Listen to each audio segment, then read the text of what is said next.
18 July 2026 నుండి 26 July 2026 వరకు వార ఫలితాలు. ఈ వారం శని ప్రభావంతో పాటు గురు అనుగ్రహం కూడా అనేక రాశుల వారికి శుభ ఫలితాలను అందించే అవకాశం ఉంది. ఆత్మవిశ్వాసం, కృషి, సమయస్ఫూర్తితో వ్యవహరిస్తే మంచి ఫలితాలు పొందగలరు.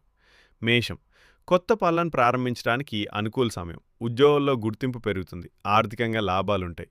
కుటుంబ సభ్యుల సహకారం లభిస్తుంది. ఆరోగ్యంపై కొద్దిపాటి శ్రద్ధ అవసరం.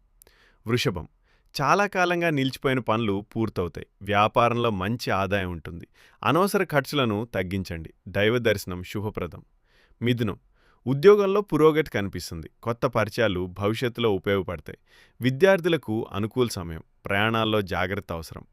కర్కాటకం, కుటుంబంలో ఆనందకరమైన సంఘటనలు చోటు చేసుకుంటాయి. ఆర్థిక విషయాల్లో ఆచితూచి నిర్ణయాలు తీసుకోండి. ఆరోగ్యం సాధారణంగా ఉంటుంది.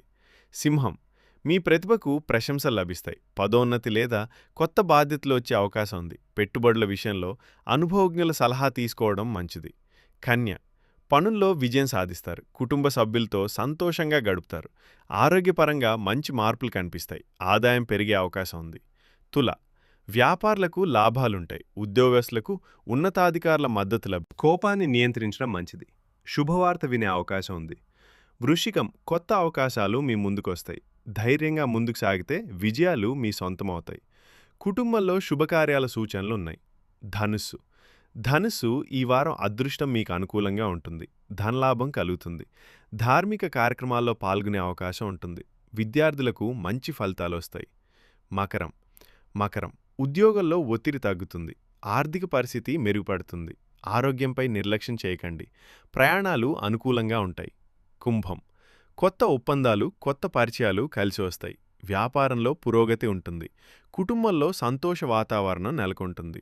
మీనం, ఆదాయం పెరుగుతుంది. గౌరవం, ప్రతిష్టలు పెరుగుతాయి. ఉద్యోగం, వ్యాపారంలో శుభ ఫలితాలు ఉంటాయి. కుటుంబంతో ఆనందంగా గడుపుతారు.